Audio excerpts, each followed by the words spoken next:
দর্শক এনটিভি অনলাইনের পক্ষ থেকে স্বাগত জানাচ্ছি তৌহিদ হাসান ওসামা। দর্শক আমি এই মুহূর্তে অবস্থান করছি যশোরের অভয়নগর উপজেলার নওপড়া পৌরসভার ১ নম্বর ওয়ার্ডে সাকিবের বাড়িতে। মূলত সাকিব একজন উদ্যোক্তা। তিনি ২০২৩ সালের শেষ দিক থেকে মাশরুম চাষ করছেন, যেটি এখনো চলমান রয়েছে। আমরা আজকে কথা বলবো সাকিবের সাথে। রয়েছেন সাকিব আমাদের সাথে। সাকিব, আপনি ২০২৩ সালের শেষ দিকে মাশরুম চাষ শুরু করেছিলেন। আচ্ছা, আপনি কিভাবে এই মাশরুম চাষে উদ্বুদ্ধ হয়েছিলেন, আমরা সেই বিষয়টি একটু জানতে চাই। ২০২৩ সালের শেষের দিকে আমি সারাদিন ম্যাক্সিমাম টাইম বাসায় থাকা হতো আমার। তা বাসায় তো বেকার অবস্থায় থাকা কোনো ছেলেরই পছন্দ না। বান্ডেল থাকলে প্রতি সেনমানিতে টাকা বাঁচবে।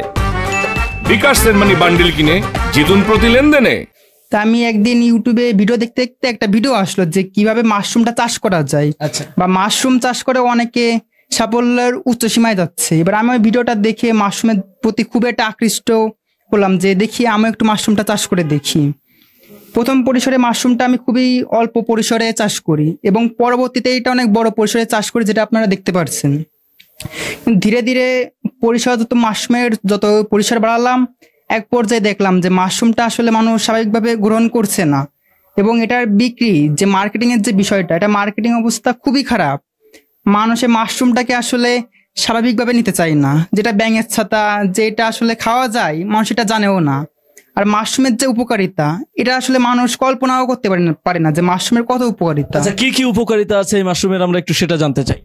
মাশরুম খেলে ক্যান্সার, টিউমার, উচ্চ রক্তচাপ, কোলেস্টেরল, রক্ত স্বল্পতা, হৃদরোগ এগুলো থেকে সহজে নিরাময় পাওয়া যায়। বিশেষ করে ডায়াবেটিস রোগীদের জন্য মাশরুমটা খুবই একটা উপকারী খাবার এবং বলা হয় যে টানা ২ মাস কেউ মাশরুম খেলে তাদের এই যে ডায়াবেটিসের ইনসুলিন নেওয়া লাগে, টানা ২ মাস মাশরুম খেলে আর ইনসুলিন নেওয়ার প্রয়োজন হয় না, প্রাকৃতিক ভাবেই ওটার নিরাময় হয়।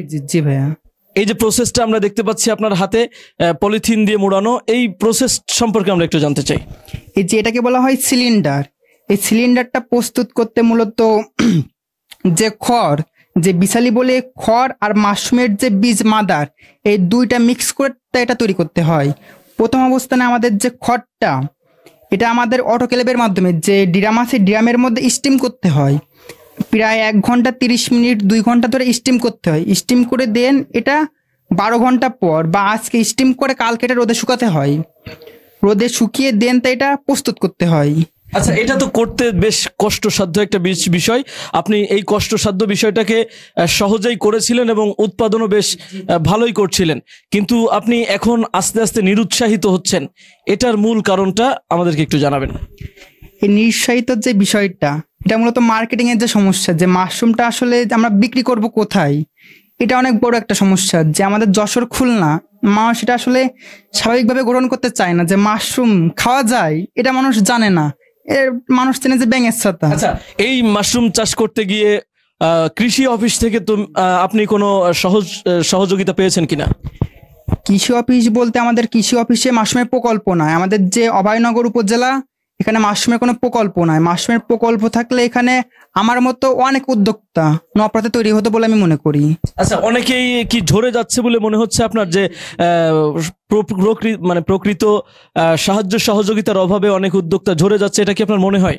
এটা মনে হয়, এটা বাস্তব যে যারাই মাশরুমে আসুক নওপড়াতে সবাই ঝরে পড়ে। সবাই ২ মাস ৩ মাস ৬ মাস সর্বোচ্চ গেলে ১ বছর এর মধ্যেই ঝরে পড়ে। আমি শুনছিলাম উপজেলা কৃষি অফিস থেকে আপনাকে মোটামুটি স্বাভাবিকভাবে যেটা করণীয়, যে সহযোগিতা করা দরকার সেটা করেছে, কিন্তু আসলে কোনো প্রকল্পের মাধ্যমে আপনাকে সহযোগিতা করা হয়নি। এই বিষয়টা একটু জানতে চাই। মাশরুমের আসলে আমাদের কোনো প্রকল্প নাই। অভয়নগর যে উপজেলা, কোনো প্রকল্প নাই। তারা প্রকল্প হিসেবে যেটা দেয় যে এই ধরনের স্পন, এই ধরনের স্পন তারা ১০০ দেয়, ১০০ স্পন দেয় প্রকল্প হিসাবে। কিন্তু মূলত যে প্রকল্পের যে থাকে, যেরকম প্রকল্পের সার্বিক যে সহযোগিতা, এটা আমাদের অভয়নগর উপজেলাতে নাই। আচ্ছা, যে কারণে আস্তে আস্তে আপনি নিরুৎসাহিত হচ্ছেন।